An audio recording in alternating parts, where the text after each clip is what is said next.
Okay, ഇപ്പോൾ വരുന്ന ഏറ്റവും പുതിയ വിവരങ്ങളനുസരിച്ച് ANAയുടെ ഫീൽഡിൽ നിന്ന് വരുന്ന വിവരങ്ങളനുസരിച്ച് ജമ്മു, സാംബ, പത്താൻകോട്ടിലും ഡ്രോണുണ്ട്. ശക്തമായി തിരിച്ചടിക്കുകയാണ് ഇന്ത്യ. എല്ലാ ഡ്രോണുകളെയും നിലവിൽ നിർവീര്യമാക്കാൻ ഇന്ത്യക്ക് സാധിച്ചു എന്നാണ് ഇപ്പോൾ ANAയിൽ നിന്നുള്ള ഫീൽഡിൽ നിന്ന് നമ്മൾ മനസ്സിലാക്കുന്നത്. ഒപ്പം ഇന്ത്യ ടുഡേയുടെ ഫീൽഡിൽ fresh Pak drone attack in Samba, Firozpur, Pokhran എന്നുള്ളത് തന്നെയാണ് ഇപ്പോൾ വരുന്നത്. ഉറിയിലും ഒപ്പം തന്നെ നൗഗാമിലും പൂഞ്ചിലും ഇപ്പോൾ പാക്കിൻ്റെ ഡ്രോണുകളെ കണ്ടെത്തിയിരിക്കുന്നു എന്നുള്ള വിവരം കൂടി വരുന്നു.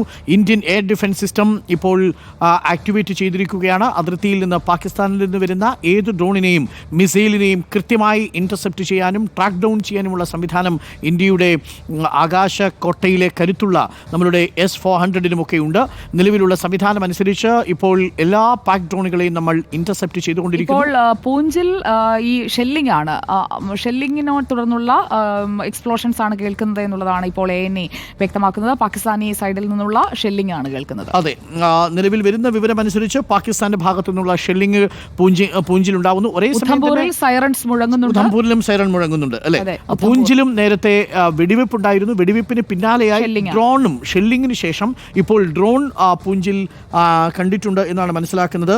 ഇപ്പോൾ നോക്കൂ, വളരെ പ്രധാനപ്പെട്ട കാര്യം, പ്രധാനമന്ത്രിയുടെ വസതിയിൽ സുരക്ഷാ സമിതി യോഗം നടക്കുമ്പോഴാണ് പാക്കിന്റെ പ്രകോപനം ഉണ്ടാകുന്നത് എന്നുള്ളതാണ് ഏറ്റവും പ്രധാനപ്പെട്ട കാര്യം. പ്രധാനമന്ത്രി നാഷണൽ മൂന്ന് സേനാ വിഭാഗങ്ങളുടെയും തലവന്മാരുമായി വൈകിട്ടോടുകൂടി പ്രധാനമന്ത്രി കൂടിക്കാഴ്ച തുടങ്ങിയതാണ്. MEAയുടെ ബ്രീഫിംഗിന് ശേഷം ആ കൂടിക്കാഴ്ച നടക്കുന്നതായുള്ള വിവരങ്ങളാണ് ദില്ലിയിൽ നിന്ന് വന്നുകൊണ്ടിരുന്നത്. നമുക്ക് പിയാ സുനിലേക്ക് ഒന്നുകൂടി പോകാവുന്നതാണ്. പിയാ സുനിൽ, ഇന്നലെയും സമാനമായ രീതിയിലുള്ള കൂടിക്കാഴ്ചകളൊക്കെ നമ്മൾ കണ്ടു. ആദ്യം ജമ്മുവിലേക്ക് പാകിസ്ഥാന്റെ ഡ്രോണുകൾ വന്നതിനു ശേഷം, നമ്മൾ തിരിച്ചടി തുടങ്ങിയതിനു ശേഷമാണ് പ്രതിരോധ വകുപ്പ് മന്ത്രി സേനാ മേധാവികളുമായിട്ടുമൊക്കെ വളരെ പെട്ടെന്ന് കൂടിക്കാഴ്ച നടത്തുന്നതും ഇന്ത്യ പ്രത്യാക്രമണത്തിലേക്ക് പോകുന്ന സാഹചര്യം ഉണ്ടാവുന്നതും. ഇപ്പോൾ സുരക്ഷാ സമിതി യോഗം കൂടുന്നതിനിടയിലാണ് ഈ അറ്റാക്ക് ഉണ്ടാവുന്നത് എന്നുള്ളതും ശ്രദ്ധേയമാണല്ലേ. ഇപ്പോൾ നാഷണൽ സെക്യൂരിറ്റി അഡ്വൈസറും chief of defence staff Anil ചൗഹാനും 3 മേധാവികളും അവിടെ പ്രധാനമന്ത്രിയുടെ വസതിയിലുണ്ടോ പിയാ സുനിൽ? അരുൺ, തീർച്ചയായും പ്രതിരോധ മന്ത്രി രാജ്നാഥ് സിംഗ് ഉണ്ട്, സംയുക്ത സേനാ മേധാവിയുണ്ട്, 3 സേനകളുടെ തലവന്മാരുണ്ട്, ഒപ്പം തന്നെ ദേശീയ സുരക്ഷാ ഉപദേഷ്ടാവ് അജിത് ഡോവലുണ്ട്. അപ്പോൾ പ്രധാനമന്ത്രി നരേന്ദ്രമോദിയുടെ നേതൃത്വത്തിൽ ഈ ഒരു സുരക്ഷാ സമിതി ഇപ്പോൾ പ്രധാനമന്ത്രിയുടെ വസതിയിൽ യോഗം ചേരുമ്പോഴാണ് ഇപ്പോൾ പാകിസ്ഥാന്റെ ഭാഗത്ത് നിന്ന് ഇന്നലത്തേതിന് സമാനമായ രീതിയിൽ വലിയ പ്രകോപനം തുടരുന്നത്. ഏതായാലും ഇന്നലെ പാകിസ്ഥാന്റെ ഭാഗത്തു നിന്ന് ഉണ്ടായ വലിയ വ്യോമാക്രമണത്തിന്റെ ഒരു സാഹചര്യത്തിലാണ് ഇന്ന് അടിയന്തര യോഗങ്ങൾ ദില്ലിയിൽ ചേർന്നത്. രാവിലെ പ്രതിരോധ മന്ത്രി ഉന്നതതല യോഗം വിളിച്ചിരുന്നു. സംയുക്ത സേനാ മേധാവിയുടെ ഒപ്പം തന്നെ മറ്റ് 3 സേനകളുടെയും തലവന്മാരുടെയും യോഗം വിളിച്ചു ചേർത്തിരുന്നു. അതിൻ്റെ തുടർച്ചയിലാണ് ഇപ്പോൾ പ്രധാനമന്ത്രിയുടെ വസതിയിൽ ഈ ഒരു സുരക്ഷാ സമിതി യോഗം ചേരുന്നത്. അപ്പോഴാണ് വീണ്ടും പാകിസ്ഥാന്റെ പ്രകോപനം തുടരുന്നത്. അത് ഡ്രോൺ ആക്രമണം തന്നെ ഇന്ന് പാകിസ്ഥാൻ നടത്തുന്ന ഒരു സാഹചര്യം. തീർച്ചയായും അത് വളരെ ഗൗരവമായ വിഷയം തന്നെയാണ്. ഏതായാലും ഇന്ത്യ എന്ത് തീരുമാനമെടുക്കും എന്നത് വളരെ പ്രധാനപ്പെട്ടതാണ്. ഇപ്പോഴൊരു പ്രതിരോധം മാത്രമാണ് തൽക്കാലം ഇന്ത്യ ഇപ്പോൾ നടത്തുന്നത്. അതിനപ്പുറത്തേക്ക് എന്തെങ്കിലും ഒരു നീക്കം ഇന്ത്യ നടത്തും എന്ന കാര്യത്തിൽ യാതൊരു വ്യക്തതയുമില്ല. ഏതായാലും പ്രതിരോധം ശക്തമായി തന്നെ നടത്തുന്നുണ്ട്. ഈ ഡ്രോണുകൾ ഇന്ത്യൻ മണ്ണിൽ പതിക്കാതിരിക്കാൻ ഉള്ള ശക്തമായ നീക്കങ്ങൾ നടത്തുന്നുണ്ട്. എയർ ഡിഫൻസ് സിസ്റ്റം ഉപയോഗിച്ച് ഏതായാലും ഈ ഡ്രോണുകളൊക്കെ തന്നെ നിർവീര്യമാക്കാനുള്ള ശക്തമായ നീക്കങ്ങൾ തുടരുകയാണ്. ഏതായാലും ഇന്നലെ ഈ ഡ്രോണുകളിലൂടെ നടത്തിയ ആക്രമണത്തിൽ കാര്യമായ കാഷ്വാലിറ്റി ഒന്നും തന്നെ ഉണ്ടായില്ല. ഏതായാലും ആ ഒരു രീതിയിൽ തന്നെ അതിനെ പ്രതിരോധിച്ച് മുന്നോട്ട് പോവുകയാണ് ഇന്ത്യ. ഏതായാലും വലിയ വ്യാപകമായ ഒരു ഡ്രോൺ ആക്രമണം തന്നെയാണ് ഇന്നും പാകിസ്ഥാൻ നടത്തുന്നത്. ജമ്മു മേഖലയിൽ പലയിടങ്ങളിലും ഇപ്പോൾ ഡ്രോണുകൾ എത്തി. അവിടെയൊക്കെ തന്നെ ഈ എയർ ഡിഫൻസ് സിസ്റ്റം ഉപയോഗിച്ച് അതിനെ പ്രതിരോധിച്ചു എന്നാണ് മനസ്സിലാക്കാൻ കഴിയുന്നത്. ചിലയിടങ്ങളിലൊക്കെ സ്ഫോടന ശബ്ദങ്ങൾ കേൾക്കുന്നുണ്ട്, വലിയ വെടിയൊച്ചകൾ കേൾക്കുന്നുണ്ട്. അപ്പോൾ വലിയ തോതിൽ തന്നെ ഇന്നും ആക്രമണം പാകിസ്ഥാൻ തുടരുന്നു എന്ന് വേണമെങ്കിൽ നമുക്ക് മനസ്സിലാക്കാം. പൊക്രാനിലും ഡ്രോണുകൾ എത്തി. അപ്പോൾ ഫിറോസ്പൂരിലും ഡ്രോണുകൾ എത്തി. അപ്പോൾ വ്യാപകമായി തന്നെ ഇന്നും പാകിസ്ഥാൻ ഈ ഡ്രോൺ ആക്രമണം നടത്തുകയാണ്. ഇതിനൊപ്പമാണ് ഉറി ഉൾപ്പെടെയുള്ള പൂഞ്ച് അടക്കമുള്ള സെക്ടറുകളിൽ പാകിസ്ഥാൻ ശക്തമായ ഷെല്ലിംഗ് നടത്തുന്നത്, ആർട്ടിലറി ഗണ്ണുകൾ ഉപയോഗിച്ചുള്ള വെടിവെപ്പ് നടത്തുന്നത്. ജനവാസ കേന്ദ്രങ്ങളിലേക്കൊക്കെ തന്നെ പാകിസ്ഥാൻ ലക്ഷ്യം വെക്കുന്നുണ്ടോ എന്നത് നമുക്ക് പിന്നീട് മനസ്സിലാക്കാം. ഏതായാലും ജനവാസ കേന്ദ്രങ്ങളാണ് പാകിസ്ഥാൻ പ്രധാനമായും ലക്ഷ്യം വെക്കുന്നത്. സാധാരണ മനുഷ്യർ ജീവിക്കുന്ന സ്ഥലങ്ങളിലേക്കൊക്കെയാണ്.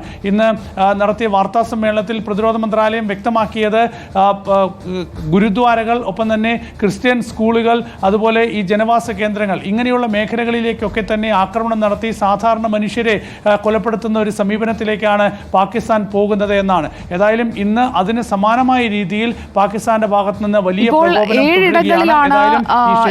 ഏഴിടങ്ങളിൽ നിന്നുള്ള വിവരങ്ങളാണല്ലോ വന്നുകൊണ്ടിരിക്കുന്നത്. ഇന്ന് നമ്മുടെ ഭാഗത്ത് നിന്ന് പാകിസ്ഥാൻ എന്താണ് ചെയ്തുകൊണ്ടിരിക്കുന്നത് എന്നത് വിശദീകരിച്ചുകൊണ്ടുള്ള ഒരു വാർത്താ സമ്മേളനം സിവിലിയൻ എയർക്രാഫ്റ്റിനെ മറയാക്കിക്കൊണ്ട് നടത്തിയ ഇന്നലത്തെ ഡ്രോൺ ആക്രമണത്തെക്കുറിച്ച് ലോകം മുഴുവൻ അറിയട്ടെ എന്ന രീതിയിലുള്ള ഒരു വാർത്താ സമ്മേളനം നടന്നതിന് മണിക്കൂറുകൾക്കിപ്പുറം ഈ ഒരു രീതിയിൽ ഇന്നലെ ചെയ്ത ആക്രമണം അതേ രീതിയിൽ ആവർത്തിക്കുന്ന പാകിസ്ഥാൻ എന്താണ് ഉദ്ദേശിക്കുന്നത്? സുനിൽ. സുജിയ, തീർച്ചയായും ഈ ഒരു പാകിസ്ഥാൻ ഏതായാലും ഇന്ത്യക്ക് ഒരു മറുപടി നൽകും എന്നൊക്കെ പാകിസ്ഥാൻ പ്രധാനമന്ത്രി തുടരെ ആവർത്തിക്കുന്നതാണ്. ഏതായാലും അങ്ങനെ ഒരു മറുപടി നൽകാൻ ഇതുവരെ പാകിസ്ഥാന് സാധിച്ചിട്ടില്ല. ഏതായാലും അവിടുത്തെ പ്രത്യേക ഒരു സംഘർഷ സാഹചര്യത്തിൽ പാകിസ്ഥാൻ ഈ നീക്കങ്ങൾ തുടരുന്നു എന്ന് വേണമെങ്കിൽ നമുക്ക് മനസ്സിലാക്കാം. ഏതായാലും പാകിസ്ഥാൻ ഉണ്ടാക്കിയ ആഘാതം എന്നത് ചെറുതല്ല. കാരണം പാകിസ്ഥാനിലെ 9 ഭീകര ക്യാമ്പുകളിൽ നടത്തിയ ആക്രമണത്തിലൂടെ വളരെ പ്രധാനപ്പെട്ട, പാകിസ്ഥാൻ വളരെ ആരാധനയോടെ കാണുന്ന, എന്നാൽ ലോകരാഷ്ട്രങ്ങൾക്കൊക്കെ തന്നെ വലിയ ഭീഷണിയായി തുടരുന്ന കൊടും ഭീകരന്മാരാണ് കൊല്ലപ്പെട്ടത്. ഹാഫിസ് സയ്യിദിന്റെ കൂട്ടാളികളിൽ ഒരുപാട് പേർ കൊല്ലപ്പെട്ടു. അതുപോലെ തന്നെ മറ്റ് ജെയ്ഷെ മുഹമ്മദിന്റെ ഒരുപാട് ഭീകരന്മാർ കൊല്ലപ്പെട്ട ഒരു സാഹചര്യം. അപ്പോൾ മസൂദ് അസറിന്റെ ഒക്കെ തന്നെ സഹോദരൻ ഉൾപ്പെടെ കൊല്ലപ്പെട്ട ഒരു സാഹചര്യം. അപ്പോൾ ഇതൊക്കെ തന്നെ പാകിസ്ഥാൻ ഉണ്ടാക്കിയ ആഘാതവും സമ്മർദ്ദവും ചെറുതല്ല. അപ്പോൾ അതിന്റെ ഭാഗമായി തന്നെയാണ് പാകിസ്ഥാൻ ഇപ്പോൾ ഇന്ത്യയെ ആക്രമിക്കുന്ന ഒരു സമീപനത്തിലേക്ക് പോകുന്നത്. ഏതായാലും ഇന്ത്യ ഒരിക്കലും പാകിസ്ഥാനിൽ ഏതെങ്കിലും ഒരു സിവിലിയൻ സെക്ടറിലോ അല്ലെങ്കിൽ സൈനിക കേന്ദ്രങ്ങളിലേക്കോ റിപ്പോർട്ടറിന്റെ ക്യാമറയിൽ തന്നെ ചില ദൃശ്യങ്ങൾ വരുന്നുണ്ട്. നമുക്കത് നോബൽ മാരിക്കാരന്റെ ദൃശ്യങ്ങളാണ്. രജൌരിയിൽ നിന്ന് നിരന്തര ഫയറിംഗ് ഉള്ള രജൌരിയിൽ നോബൽ മാരിക്കാരനുണ്ട്. നോബൽ മാരിക്കാരൻ നമ്മളുടെ ക്യാമറയിൽ തന്നെ പകർത്തിയ ദൃശ്യങ്ങൾ, എക്സ്ക്ലൂസീവ് വിഷ്വൽസ് ആണ് നമ്മൾ കാണിക്കുന്നത്. ഇതുവരെ നമ്മൾ